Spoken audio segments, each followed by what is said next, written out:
हम चर्चा कर रहे थे कि यदि भगवत प्राप्ति के पथ पर चलना है, ज्ञान के भक्ति के पथ पर चलना है, तो 5 कांटे जीवन से निकालने पड़ेंगे। तलवे में कोई गंभीर कांटा लग जाए, एक भी लग जाए तो चलना मुश्किल होता है। और 5-5 कांटे बिंधे हुए हों गहरे तक, उनको जब तक आप निकाल कर नहीं फेंकेंगे तब तक आप चल नहीं सकेंगे। उसमें पहला कांटा है जाति का अहंकार। उत्तम कुल में जन्म होना बहुत अच्छी बात है, पर उत्तम कुल में उत्पन्न होने का अहंकार अच्छा नहीं। अहंकार के कारण ज्ञानी पुरुषों का, भक्त पुरुषों का तिरस्कार हो जाता है। पतन का मूल ही अहंकार है। इसकी चर्चा हम कर चुके हैं। विद्वान होना बहुत अच्छा है, पर विद्या का अहंकार होना पतन का कारक है। हमने चर्चा की, अहंकारी विद्वान को ही ज्ञान खल कहा जाता है। उसका ज्ञान अपने लिए भी उपयोगी नहीं होता, राष्ट्र और समाज के लिए भी उपयोगी नहीं होता। विद्वान होना अच्छा है, पर विद्या का अहंकार होना अच्छा नहीं। रूपवान होना अच्छा है, पर रूप का गुमान होना अच्छा नहीं। किसी ऊंचे महत्वशाली पद पर प्रतिष्ठित होना बहुत अच्छा है, पर उस महत्वपूर्ण पद पर तक पहुंचने का जो अहंकार है कि मैं अमुक सिंहासन पर बैठा हूं, ये अहंकार पतन का कारण है, भक्ति में बाधक है। युवावस्था बहुत अच्छी चीज है। हम चर्चा कर रहे थे, मनुष्य के जीवन का स्वर्ण काल है युवावस्था।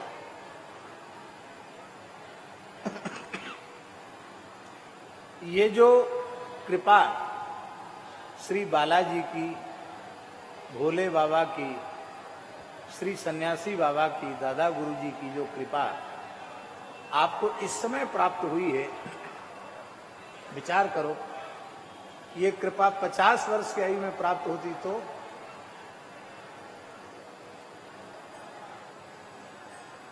शरीर इतनी सेवा के योग्य रहता क्या?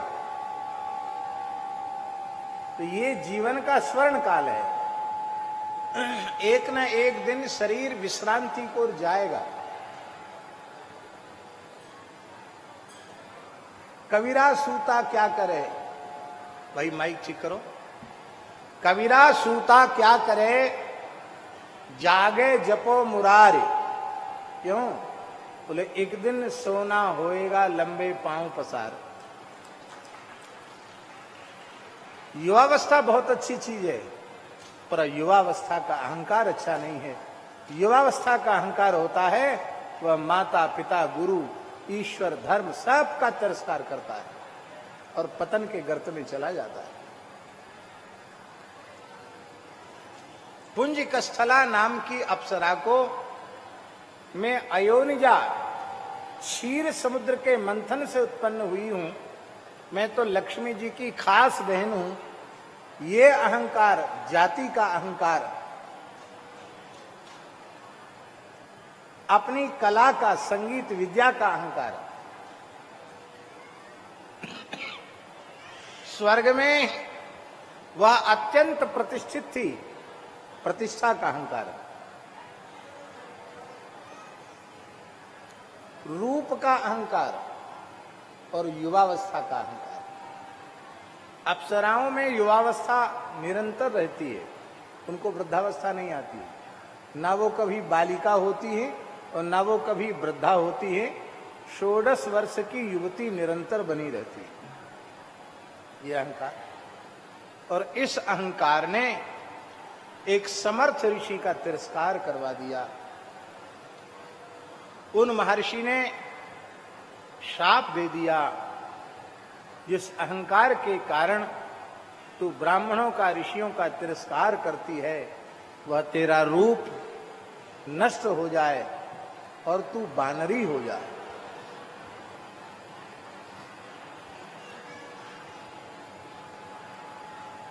पुंज कस्थला नाम की अप्सरा रुदन करने लगी। महर्षि के चरण पकड़ लिए।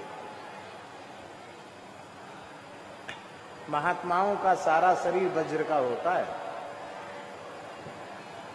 कमजोर केवल चरण होते हैं। सारा शरीर वज्र का होता महात्माओं का, सबसे कमजोर इनके चरण।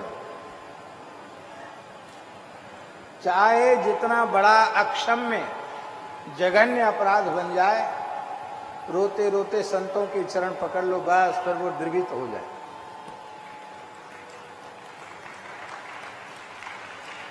क्योंकि प्रकृति तो कोमली है ना, दया की प्रकृति है, करुणा की प्रकृति है। पुंज कस्थला अप्सरा ने रोते रोते महर्षि के चरण पकड़ लिए। भगवान, मैं तो बालिका हूं, अपराध हो गया, मेरे अपराध को क्षमा करें। महर्षि ने कहा कि ये दैव की इच्छा से मेरी वाणी से साफ निकला है, पर मैं यह आशीर्वाद भी देता हूं कि तुम्हारी सुंदरता नष्ट नहीं होगी। बानरी तो तुमको होना पड़ेगा, किंतु तुम चाहो तो अपने इसी अत्यंत सुंदर स्वरूप में रह सकती हो, मानवीय स्वरूप में रह सकती हो। जब चाहो तब बानरी स्वरूप धारण करो और जब चाहो तब मानवीय स्वरूप धारण करो। ये स्वतंत्रता दे दी और यह भी कह दिया कि आगे चलकर भगवान श्री राम के कार्य की सिद्धि के लिए तेरे गर्भ से साक्षात भगवान शिव एक रूप में प्रकट होने वाले हैं। आशीर्वाद दिया। कल्प भेद से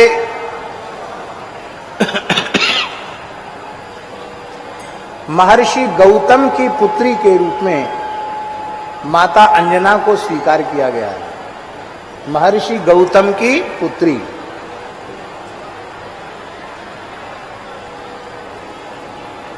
महर्षि गौतम की पुत्री का अर्थ है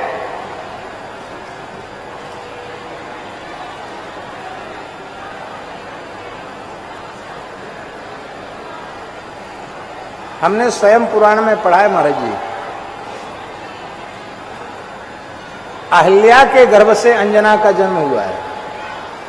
गौतम ऋषि के द्वारा अहिल्या जी के गर्भ से अंजना जी का जन्म हुआ है। अब आप समझ लो, महर्षि गौतम तो खास नाना है हनुमान जी के, अहिल्या जी खास नानी हैं और जनक जी के कुलपुरोहित सतानंद जी खास मामा जी हैं। बोलो भक्तवत्सल भगवान की जय हो। ये हनुमान जी का मातृकुल है, बड़ा पवित्र मातृकुल है श्री हनुमान जी महाराज का। और कल्प भेद से एक कथा और आती है कि कुंजर नाम के बानर के यहाँ आप अंजना नाम से बानरी के रूप में प्रकट हुई। कल्प भेद से दोनों ही बातें ठीक है। अंजना का विवाह सुमेरु पर्वत पर अपने शासन का विस्तार करने वाले बानर राज केसरी के साथ संपन्न हुआ।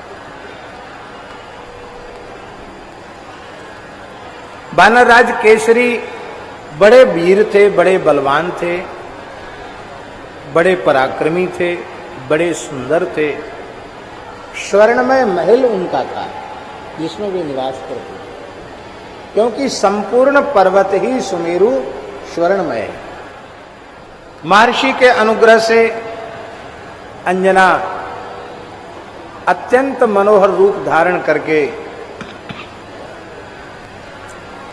पर्वत शिखर पर खड़ी थी और उसी समय उन्हें अनुभव हुआ कि जैसे कोई उनके वस्त्रों का स्पर्श कर रहा है। वो कोई दूसरा नहीं था, वो साक्षात वायु देवता ही उनके वस्त्रों का स्पर्श कर रहे थे। और वायु हुए, अग्नि हुए, वरुण हुए, ये देवता हैं। ये किसी का भी स्पर्श करते हैं तो जिसका वह यह स्पर्श करते हैं उसको स्पर्श का दोष नहीं लगता। हमारा जी प्राणवायु सबके भीतर संचरण कर रहा है कि नहीं? आप वायु से बच के कहां जाएंगे?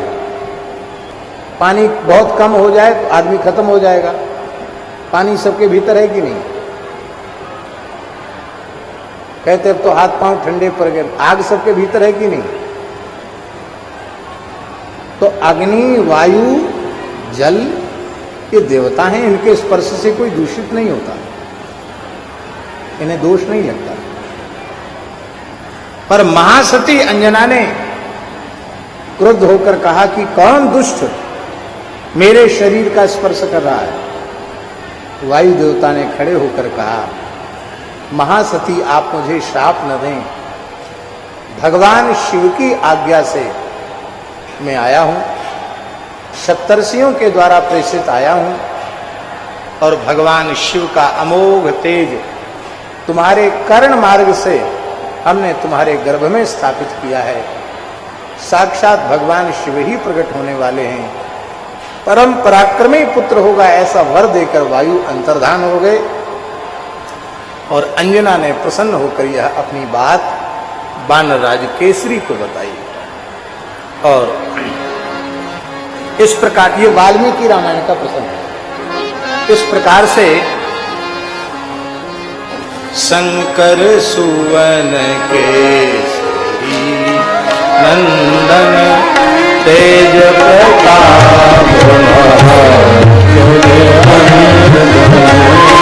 शंकर सुवन केसरी नंदन तेज प्रताप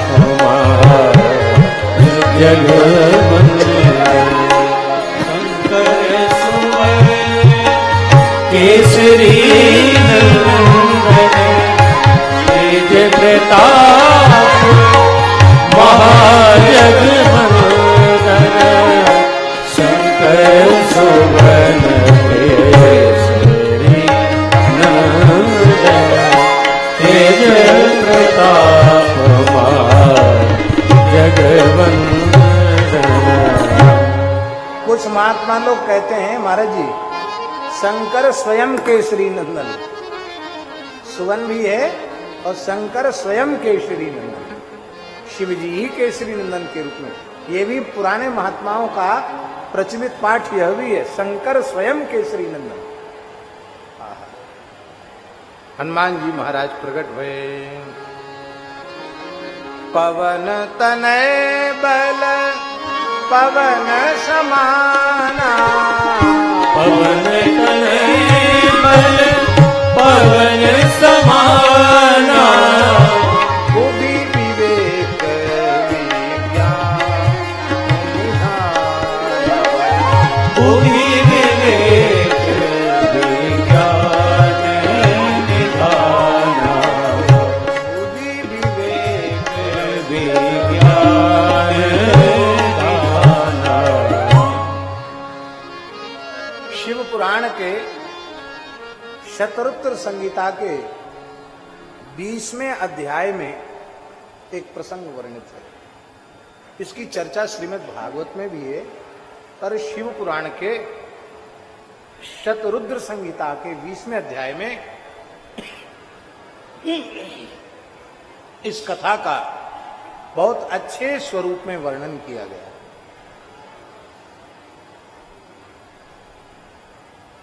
भगवान के सभी अवतारों की झांकी का दर्शन भगवान शिव ने किया, किंतु भगवान के मोहिनी अवतार की झांकी का दर्शन भगवान शिव नहीं कर सके। कारण क्योंकि समुद्र मंथन से जो कालकूट विष निकला, बोले ये सबसे पहली भेंट तो महादेव को अर्पित होनी चाहिए।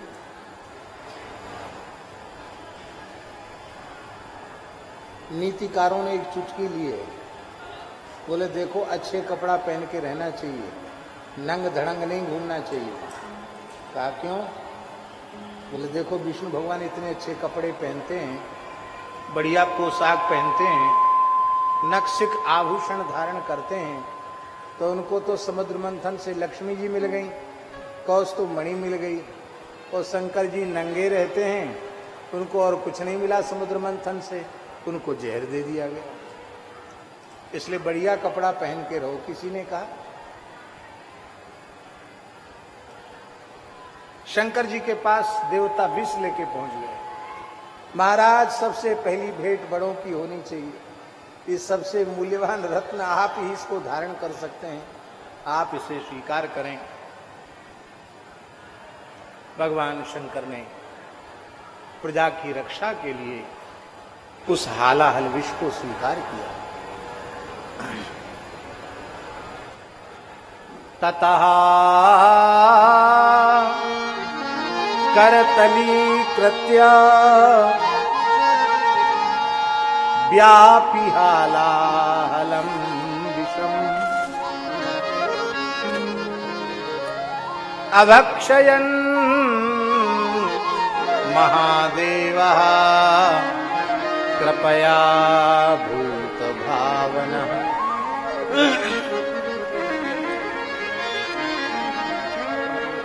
कल भी जब बागेश्वर धाम वाले महाराज आए तभी माइक ने ठीक काम करना शुरू किया, तो आज भी जब पधारे तब अब काम ठीक कर रहा है। तो इसका मतलब है माइक को भी इनकी झाड़ फूक की जरूरत है।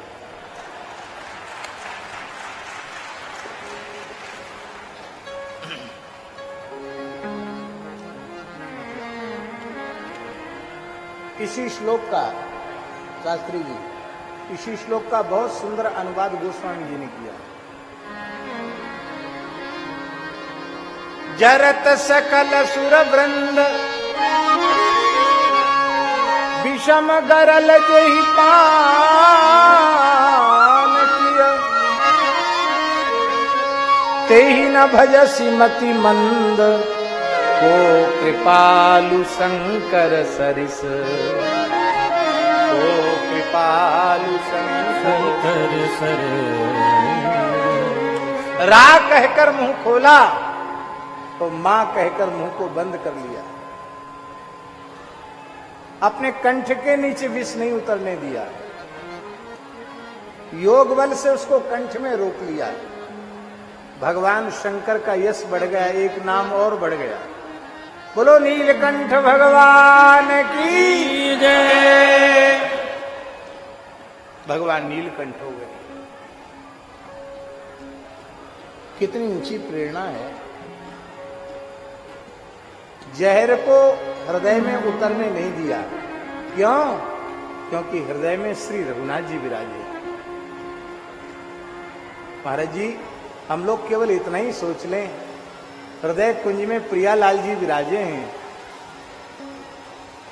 इसके नीचे काम क्रोध के जहर भीतर नहीं उतरने देना है, तो इतने में ही हमारी वैष्णवता सुरक्षित हो जाएगी, हमारी साधुता बच जाएगी।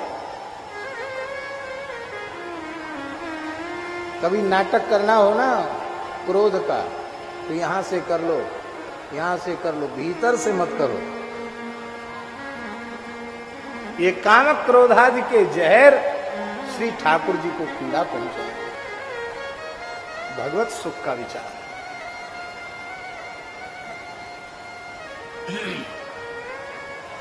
उस समय शंकर जी को कुछ विष की गर्मी भी आ गई, गर्मी चढ़ गई विष की, और साबरमती नदी के किनारे शंकर जी घूमने लगे। अब कुछ उनके मुंह से निकलने लगे कुछ न कुछ वचन,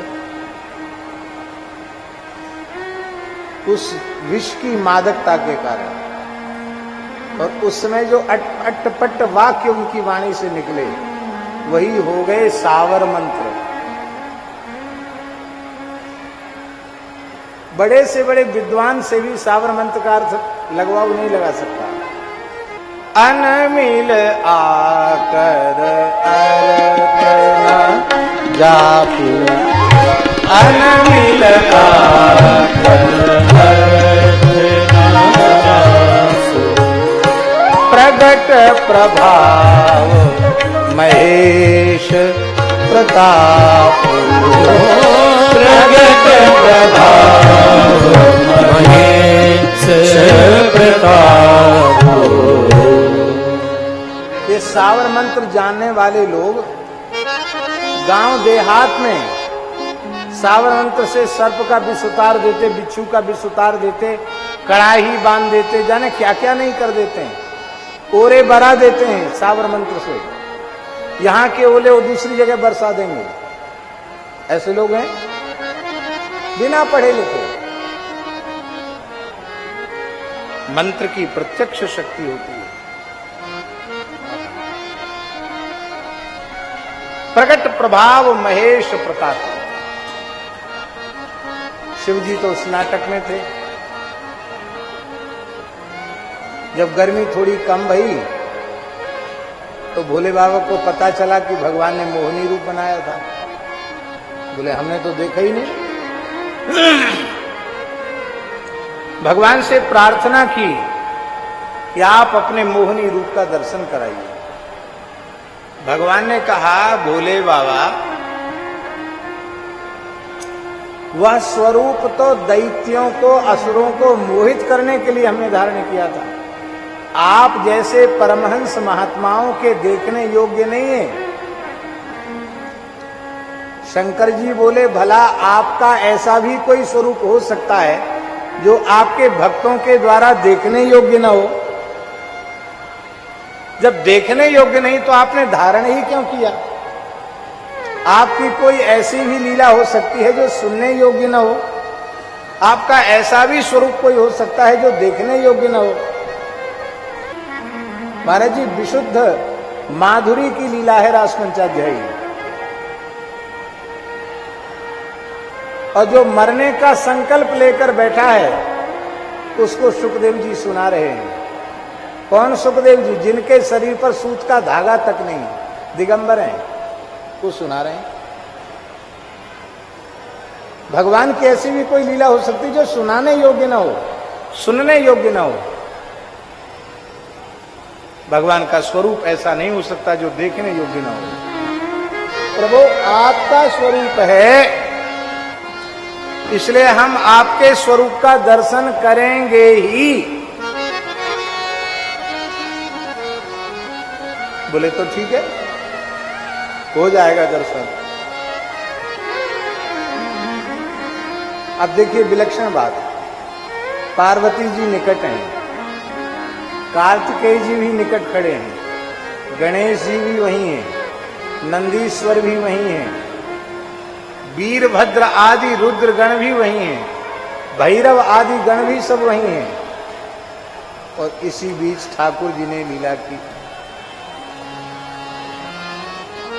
ये कहाँ की लीला है जानते हैं? वहां के बाबा बैठे हैं, बद्रीनाथ वाले बाबा। शिव जी केदारनाथ से चलकर बद्रीनाथ आए। आप मोहिनी दर्शन कराइए। बोले दर्शन के लायक नहीं है। और कहा महाराज दर्शन तो कराना पड़ेगा, क्योंकि आप भक्त वांछा कल्प तरु हैं। भगवान ने कहा विशेष शिक्षा है तो हो जाएगा। और क्षण भर में दृश्य बदल गया। क्षण भर में दृश्य बदल गया। वसंत ऋतु प्रकट हो गई, संपूर्ण वन पुष्पित हो गया, सूर्य सुरभित हो गया। और लताओं की ओट में मोहिनी भगवान अत्यंत झीनी साड़ी धारण किए हुए, नीलमणि के समान जिनकी अंग कांति है, क्या कहना उनका सौंदर्य। हमारे ब्रजवासी कहते नंद के लाल होते लली तो गरे कट जाते करोड़न के, और खुद लली बन जाए तो क्या कहना इनका। अत्यंत सुंदर। और पुष्प की गेंद, इस हाथ से उस हाथ, इस हाथ से उस हाथ गेंद उछाल रहे हैं। कभी पुष्प की गेंद चरण से उछालते, कभी हाथ से उछालते हैं। इसी बीच में थोड़ी हवा चली और उनका वस्त्र उड़ा। शंकर जी ने यह दृश्य देखा तो बगल में पार्वती जी खड़ी हैं। बुंदेली भाषा में कहें तो जुआन जमान मोड़ा खड़े हैं बगल में। गणेश जी की दो दो घरवाली हैं, दो दो पुत्र हैं, जुआन जमान सब खड़े हैं। और पार्वती जी हैं, शंकर जी सब भूल गए। और भगवान मोह आलिंगन करने के लिए दौड़े।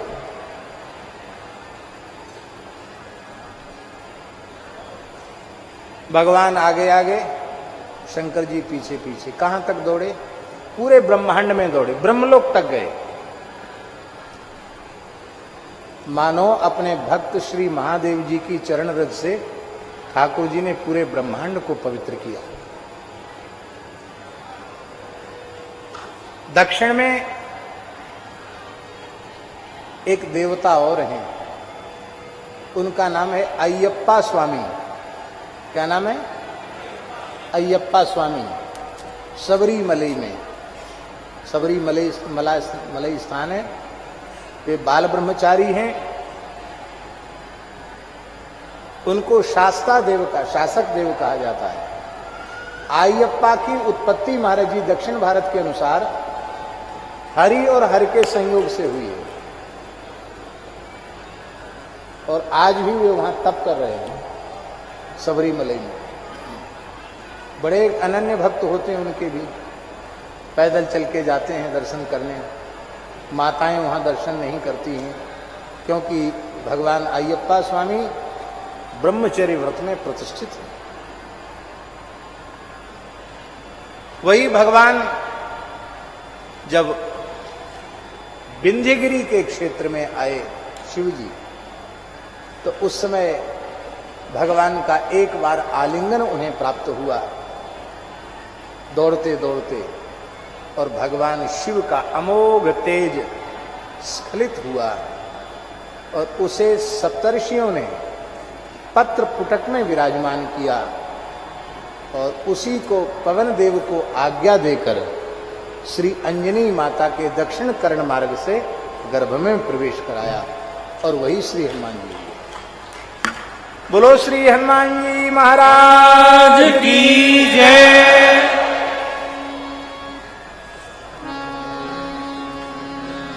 रुद्र जहि शरीर रति राम सो, जहि शरीर रति राम सो, सो आदर ही सुजान, रुद्र देह तजिनेह बस, बानर भे हनुमान। अंजना पुत्र की प्राप्ति के लिए पर्वत शिखर पर खड़े होकर के तप कर रही थी। 7000 वर्ष अंजना माता को व्यतीत हो गए, और उसी समय भगवान शिव ने प्रसन्न होकर कहा कि 11वां रुद्र तुम्हारे गर्भ से पुत्र रूप में उत्पन्न होगा, मैं स्वयं अवतार लूंगा, और मेरी प्रेरणा से पवन देवता तुम्हें प्रसाद देंगे, और पवन से प्राप्त प्रसाद के द्वारा तुम पुत्रवती होगी।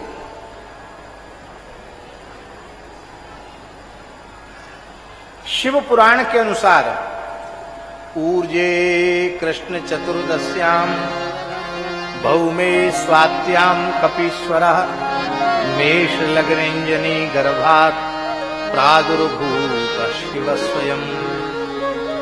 कार्तिक कृष्ण चतुर्दशी को मंगलवार को, जब स्वाति नक्षत्र था, मेष लग्न थी, उसमें अंजनी के गर्भ से ठीक अर्धरात्रि 12 बजे साक्षात भगवान शिव ही हनुमान जी के रूप में प्रकट हुए।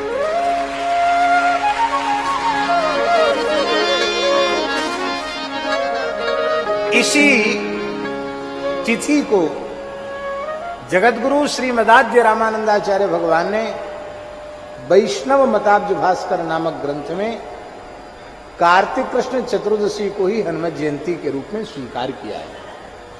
किंतु कल्प भेद से चैत्री पूर्णिमा को भी हनुमान जी का जन्म माना गया। आनंद रामायण के अनुसार महाचैत्री पूर्णिमायाम समुत्पन्नोऽञ्जनी सुतः वदन्ति कल्पभेदेन बुधा इत्यादि केचन। कुछ ऐसा भी मानते हैं कि चैत्र की पूर्णिमा को हनुमान जी का दिन में मध्याह्न 12 बजे जन्म हुआ। और इस संबंध में कथा है, हनुमान जी के जन्म की। आप लोग कहेंगे आपने तो कई कथाएं सुना दी हनुमान जी के जन्म की, 3-4 कथाएं सुना दी।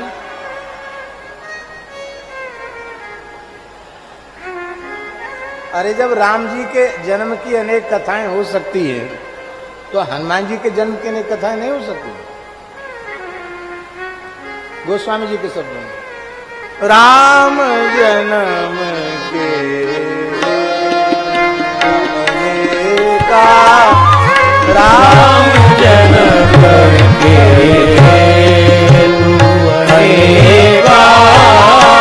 परम विचित्र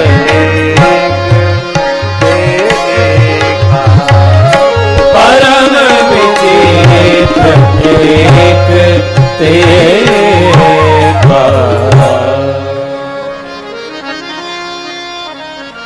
ब्रह्मलोक की दिव्य अप्सराओं में एक अप्सरा थी सुवर चला।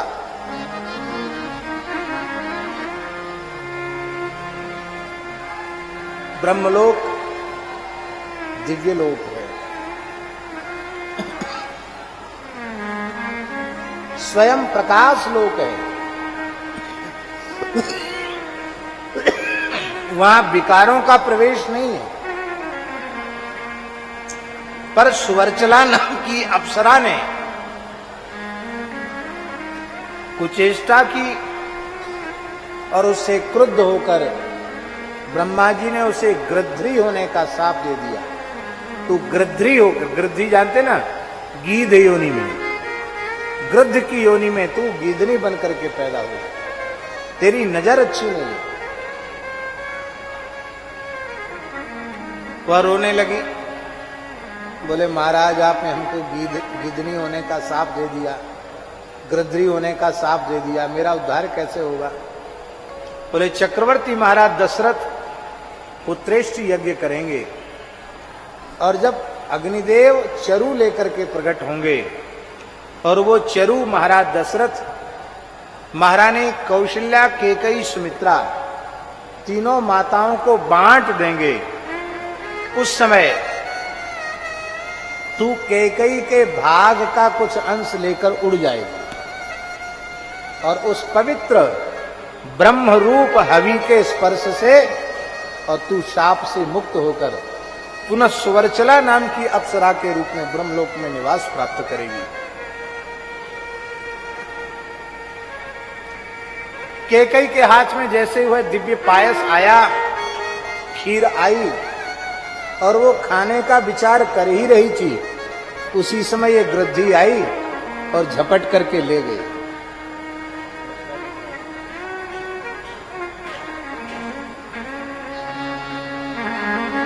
भगवान शिव की आज्ञा से उस गृध्री की चोंच से भी दोना छूट गया पवन के वेग से, और वायुदेव उसको अंजलि में लेकर पर्वत शिखर पर तप करने वाली माता अंजना के निकट गए, जो शिव पंचाक्षर का जप कर रही थी, और उनके दक्षिण कर्ण मार्ग से उस हवि के दिव्य अंश को गर्भ में स्थापित किया। उसी से हनुमान जी हुए। अब ये देख लो कि उस दिव्य हवि से ही राम, लक्ष्मण, भरत, शत्रुघ्न का प्राकट्य, और उसी दिव्य हवि से श्री हनुमान जी का प्राकट्य। इस नाते से देखा जाए तो राम जी 4 भाई न होकर 5 भाई। बोलो भक्त वत्सल भगवान की जय। पायस संबंध से भाई हुए कि नहीं हुए?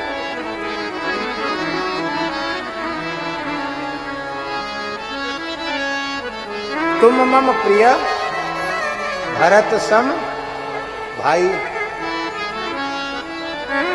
भरत सम क्यों कहा? शत्रुघ्न सम, लक्ष्मण सम क्यों नहीं? क्योंकि कैकेयी माता के अंश से ही उनकी उत्पत्ति है, उसी पायस से। इसलिए भरत जी के जैसे तुम मेरे भाई हो। निष्काम प्रेम की मूर्ति भरत, तो निष्काम सेवा की मूर्ति श्री हनुमान जी।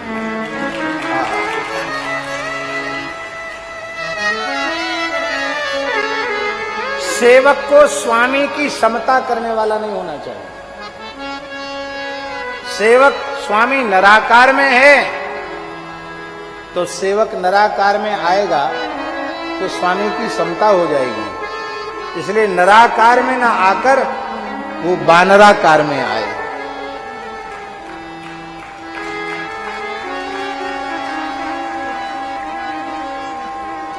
मनुष्य बन के आएंगे तो कुछ न कुछ मालिक की सेवा करके अपेक्षा रहेगी। कुछ नहीं होगा तो कपड़ा लत्ता की जरूरत तो रहेगी। बानर होने पर कपड़े लत्ते की भी आवश्यकता नहीं।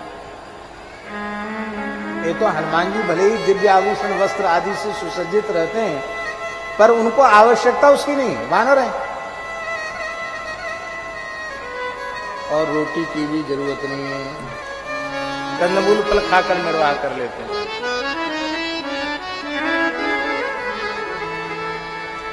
एक बार हमने देखा अपनी आंखों से महाराज जी कि संध्या के समय नीम की पत्ती बांध बंदर खूब प्रेम से खा रहे हैं, खूब भर भर के खा रहे हैं। खाक चौक की बात है, वृंदावन खाक चौक की। हमने महाराज जी से पूछा, महाराज जी बंदर इनको कड़वी नहीं लगती पत्ती? बोले राम जी ने इनको आशीर्वाद दिया है कि दोपहर तक यदि तुम्हारा पेट नहीं भरेगा तो दोपहर के बाद और सूर्यास्त के पहले पहले तक तुम जिस किसी पत्ती को खाओगे वह अमृत के जैसी मीठी हो जाएगी। हमने कहीं पढ़ी नहीं, पर महाराज जी की वाणी से सुना है। बोले सवेरे नहीं खाएगा नीम की पत्ती स्वाद, अब देखो कितने स्वाद से खा रहा बंदर। राम जी का आशीर्वाद। मनुष्य को मकान की जरूरत है। आजकल हल्ला मच रहा, रोटी कपड़ा और मकान। भगवान किसी को नहीं चाहिए, रोटी कपड़ा मकान चाहिए। और इसमें कोई बाधा आ जाए, चाहे ऊपरली बाधा आ जाए, चाहे दूसरे तरह की बाधा आ जाए, तो आ जाओ बागेश्वर धाम, दरबार में आ जाओ। बाधा की निवृत्ति के लिए अर्जी लगानी पड़ेगी। भगवत प्राप्ति की भावना लेकर आने वाले कितने।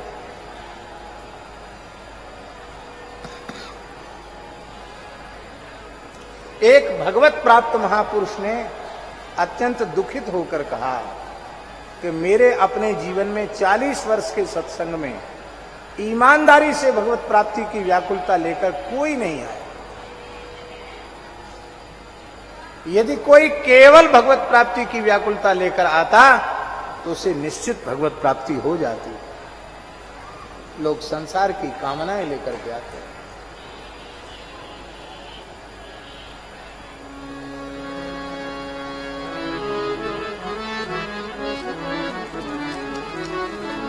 वानर को इसकी भी आवश्यकता नहीं, रोटी कपड़ा मकान की भी जरूरत नहीं। बाल ब्रह्मचारी हनुमान जी।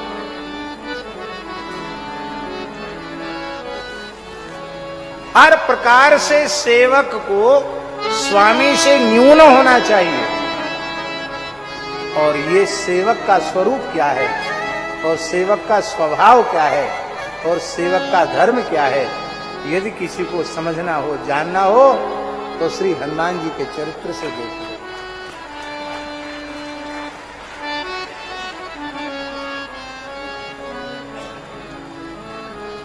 ये जो सूर्य ग्रहण वाली घटना वाल्मीकि रामायण में दी है, ये कार्तिक कृष्ण चतुर्दशी को हनुमान जी का जन्म हुआ, ये प्रमाणित करती है। क्योंकि सूर्य ग्रहण जब भी होगा तब अमावस्या को होगा। दूसरे दिन दीपावली थी और सूर्य ग्रहण भी था।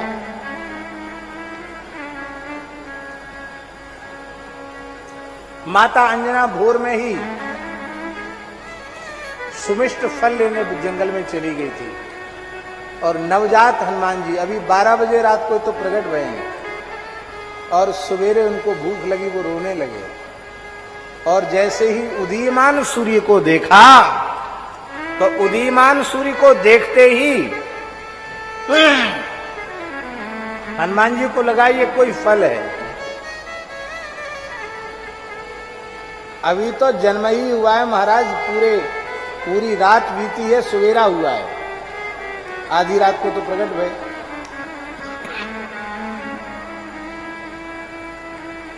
और सूर्य को पकड़ने के लिए चल पड़े।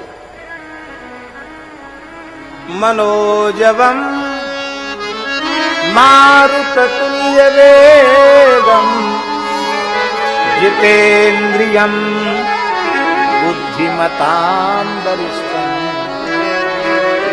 मन के समान वेग है हनुमान जी को, वायु के समान वेग है। संकल्प करते ही सूर्य के निकट पहुंच गए। और उसी समय राहु सूर्य को ग्रास करने आया था, ग्रहण का समय था। राहु ने देवराज इंद्र से शिकायत की कि मेरे आहार के रूप में अमावस्या को सूर्य को निश्चित किया गया है, एक नवीन कोई तेजस्वी कपि है, वो हमारे आहार को निगल जाना चाहता है, वो हमारे आहार को निगल जाना चाहता है। इंद्र तत्काल ऐरावत हाथी पर बैठकर वज्र लेकर दौड़े। हनुमान जी की ये बाल लीला है महाराज जी। हनुमान जी ने सोचा ये हाथी भी कोई फल ही है, ये राहु भी कोई फल ही है, काला जामुन जैसा समझ लो।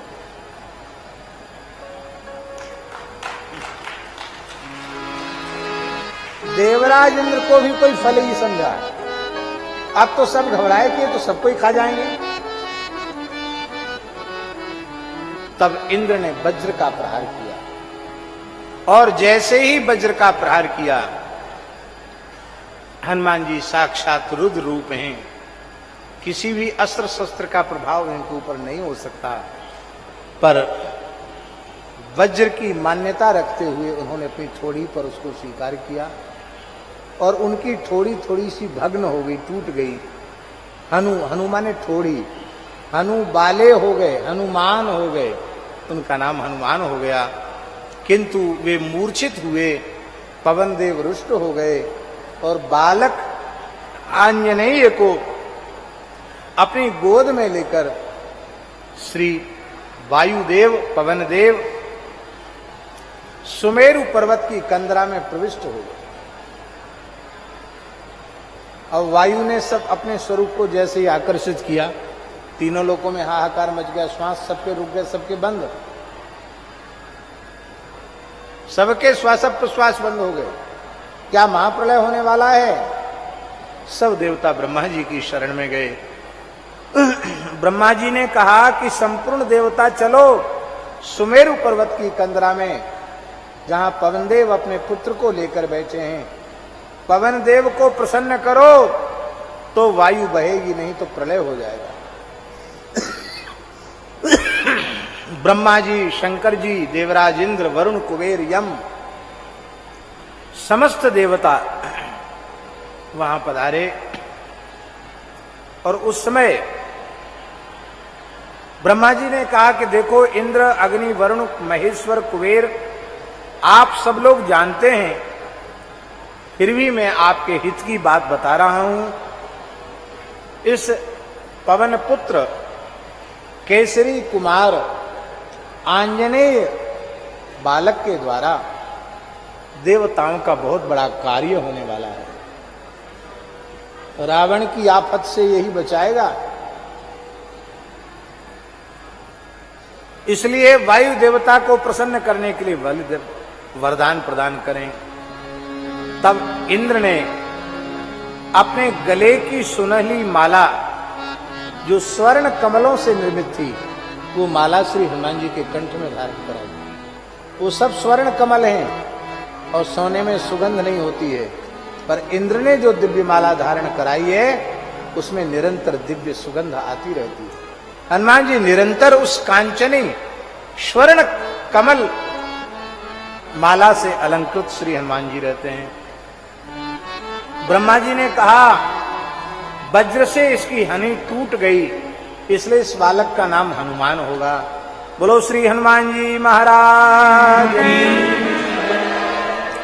इंद्र ने कहा कि मेरे वज्र के द्वारा ये बालक कभी मारा नहीं जाएगा। सूर्य भगवान ने कहा मैं अपने तेज का शतांश से देता हूं और जब ये पढ़ने योग्य हो जाएगा तो षडंग वेदों का अध्ययन मैं इस बालक को कराऊंगा, मैं पढ़ाऊंगा इसको। वरुण देवता ने वरदान दिया इस बालक की जल से मृत्यु नहीं होगी, ये वरुण पास से भी कभी मरेगा नहीं। यमराज ने उसको काल दंड से, यमदंड से अभय कर दिया और निरोगता का वर यमराज ने दिया। हनुमान जी को कभी बुखार भी नहीं आया, कभी हनुमान जी को कोई शरीर की पीड़ा नहीं हुई, आज तक नहीं हुई। यमराज ने वर दिया है शरीर निरोग रहेगा। और कुबेर ने वर दिया कि मैं अपनी प्रचंड गदा इस बालक को देता हूं और मेरी अमोघ गदा से भी इस बालक की मृत्यु नहीं होगी और युद्ध में ये कभी विषाद में नहीं आएगा, हमेशा युद्ध में उत्साह बना रहेगा। महादेव जी ने सर्वेषां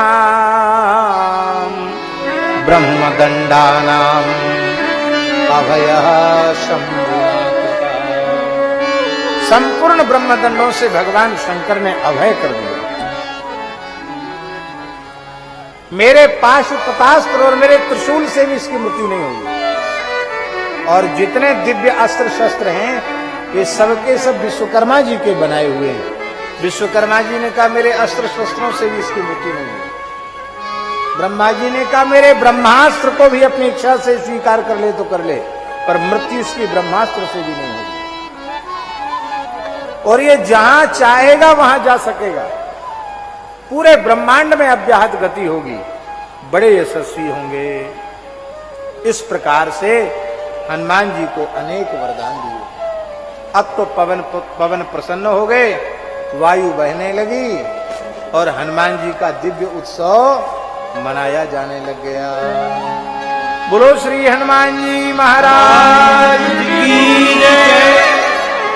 समय तो पूरा हो गया है, पर एक पद की कुछ पंक्ति कह करके हम आज की कथा का विराम करेंगे।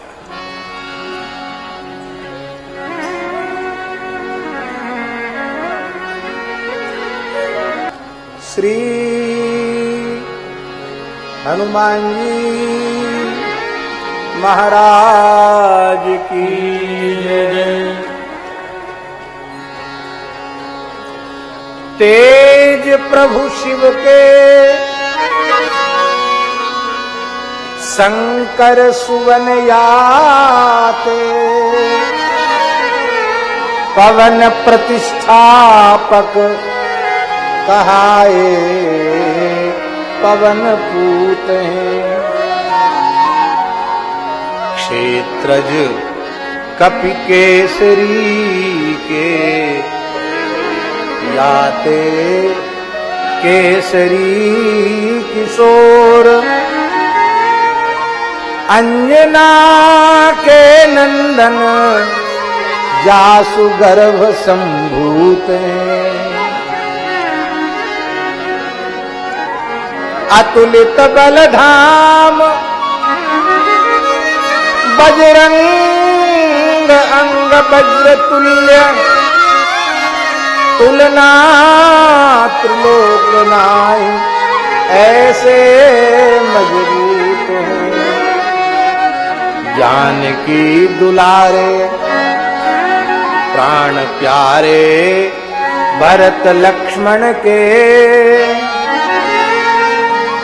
भक्तन रखवारे राजा राम जी के दूत हैं। भक्तन रखवारे राजा राम जी के दूत हैं। अंजनी पुत्र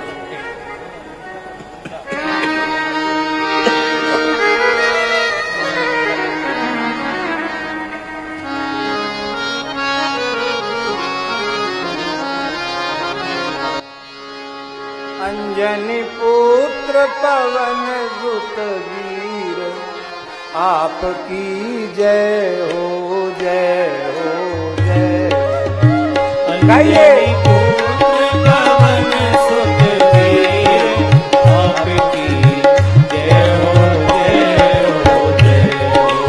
अंजनी पुत्र पवन सुत वीर आपकी जय हो जय हो।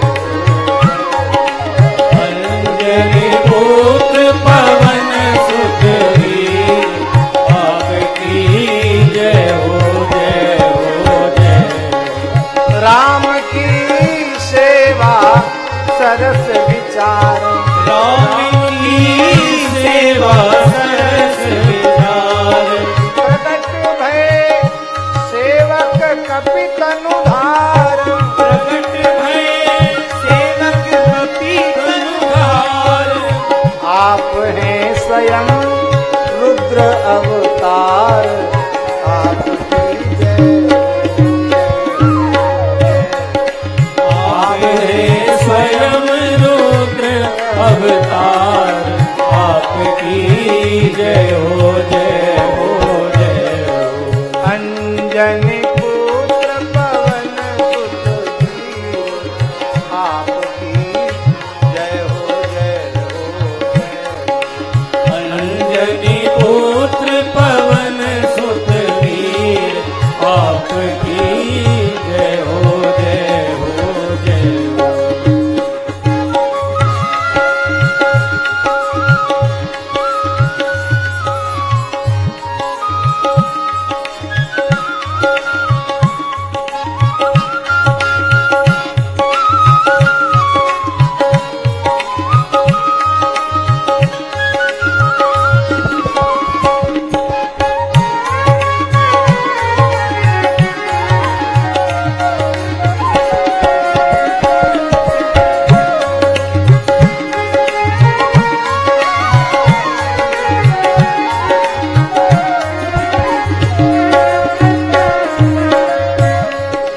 जन्म ते जगी जठर की बात जनमते जगी जठर की ज्वार।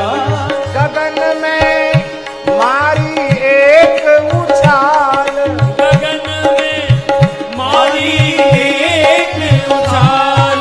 ग्रसे रवि जाबाल जाने फल लाल आपकी जय जय हो। ग्रसे रवि बाल जाने फल लाल आपकी जय हो जय हो जय हो। अंजनी जय हो आपकी जय हो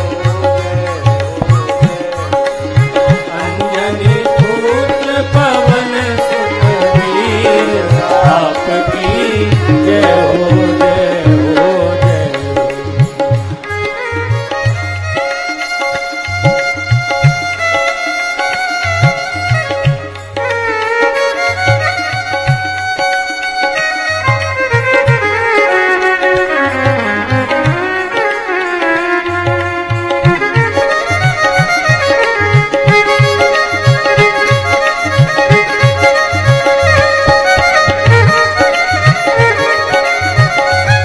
श्री बागेश्वर बालाजी महाराज की।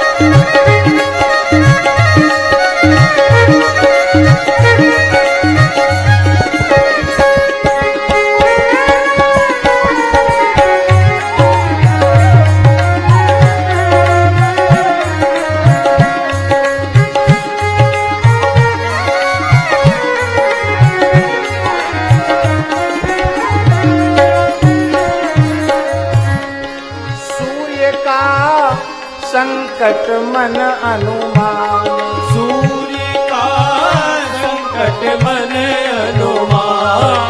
चलाया वज्र इंद्र ने तान चलाया वज्र इंद्र ने तान। लग्यो हनु पर्यो नाम हनुमान आपकी जय हो लगो हनु पढ़ो नाम हनुमान आप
बालाजी कमजोर नहीं है, कमजोर हैं, कमजोर हैं बालाजी। रात को 12 बजे तो प्रकट भये और सूर्योदय होते ही सबकी हालत खराब कर दी। इंद्र की, राहु की, ऐरावत हाथी की और सूर्य नारायण की। यही कारण है कि जब सूर्य नारायण के पास हनुमान जी पढ़ने गए तो सूर्य भगवान ने आनाकानी की। उनको याद था कि ऐसा चेला है कि जन्मते ही तो हमको मुंह में धर लिया और अब तो यज्ञोपवीत हो गया है, अब तो सयाने हो गए हैं, अब पता नहीं क्या हो जाएगा। लेकिन धन्य है, धन्य है। ऐसी बल्कि खान हनुमान जी ने जब गुरु के रूप में सूर्य नारायण को स्वीकार किया तो सूर्य के जैसा गुरु नहीं मिला और सूर्य नारायण को हनुमान जी के जैसा शिष्य नहीं मिला। इसलिए अभी एक दिन सीता शरण जी ने सुनाया था, कल ही सुनाया था, जाके गति है हनुमान की। बहुत मजबूत हैं हनुमान जी। हनुमान जी का सहारा सबसे बड़ा सहारा। और महाराज जी इस कलयुग के राजा तो हनुमान जी ही हैं। किसी भी काम के लिए ठाकुर जी को परेशान मत करो, किसी देवी देवता को परेशान मत करो। सबके संकट हरने का ठेका हनुमान जी का है।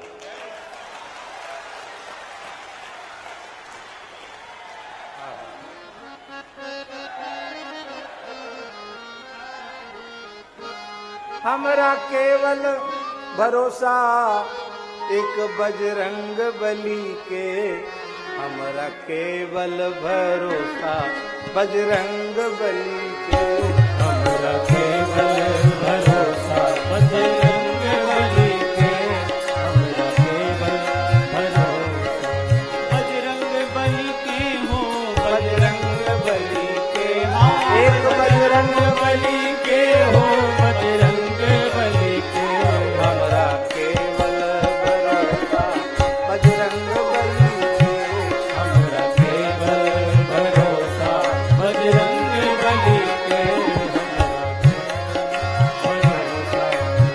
माता अंजना के पूत पिता प्रबल मारुत, माता अंजना के पूत पिता प्रबल मारुत, माता अंजना के पूत पिता प्रबल मारुत, माता अंजना के पूत पिता प्रबल मारुत,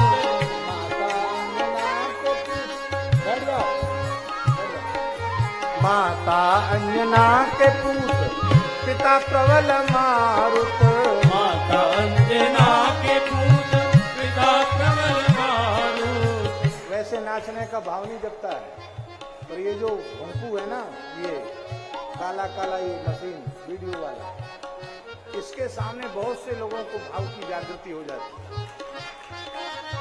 फिर फोन करके पूछते हैं, बागेश्वर में कथा चल रही थी, हमको नाचते हुए देखा। हाँ देखा देखा। अरे जीवन धन्य हो गया, सफल हो गया।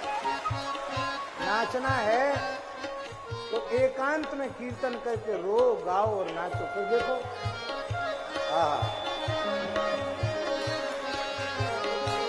हमरा केवल भरोसा एक बजरंग बली, हमरा केवल भरोसा बजरंग बली के, हमरा माता अंजना के पूत पिता प्रबल मारुत, माता अंजना के पूत पिता प्रबल मारुत, श्री राम जी के दूत प्रिय, श्री राम जी के दूत जनक लली के, हो श्री राम जी के दूत प्रिय जनक लली के, हमरा केवल भरोसा बजरंग बली के, हमरा केवल भरोसा बजरंग बली के, ध्वजाधारी हनुमान बल बुद्धि के निधान, ध्वजाधारी हनुमान बलि बुद्धि के निधान, ध्वजाधारी हनुमान हनुमान बल बुद्धि के निधान। ध्वजाधारी हनुमान बल बुद्धि के निधान। लिए खेला खेला के जान, लिए खेला खेला के जान, काल ने मिछली के लिए खेला खेला के जान, काल ने के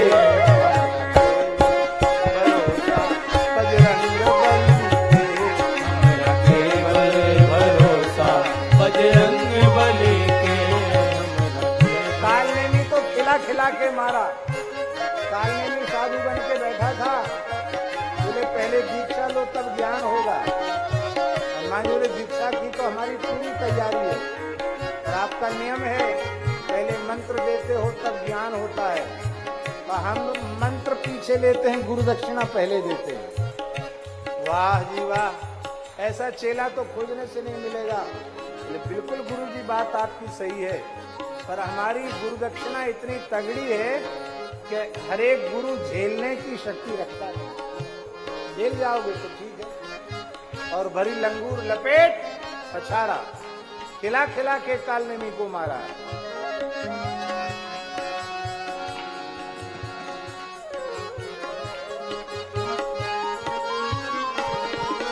ध्वजाधारी हनुमान बल बुद्धि के निधान। ध्वजाधारी हनुमान बल बुद्धि के निधान।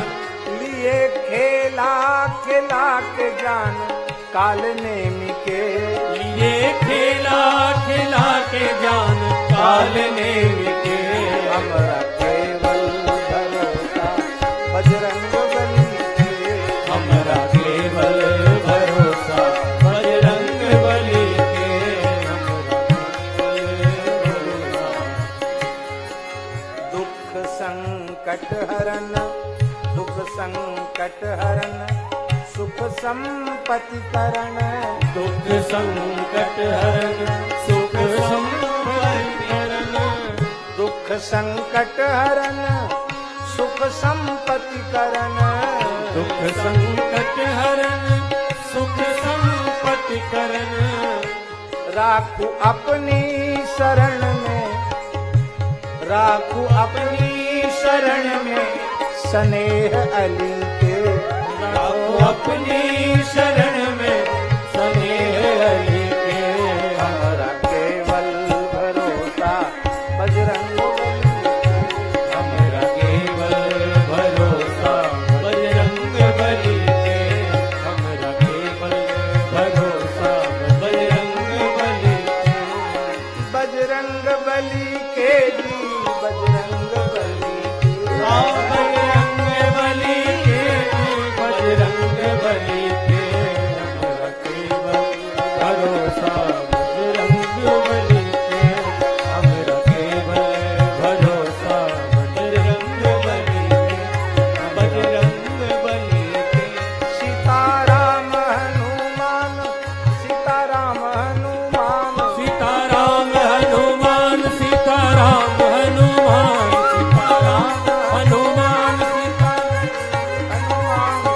सीताराम हनुमान सीताराम हनुमान सीताराम हनुमान सीताराम हनुमान सीताराम हनुमान सीताराम हनुमान सीताराम हनुमान सीताराम हनुमान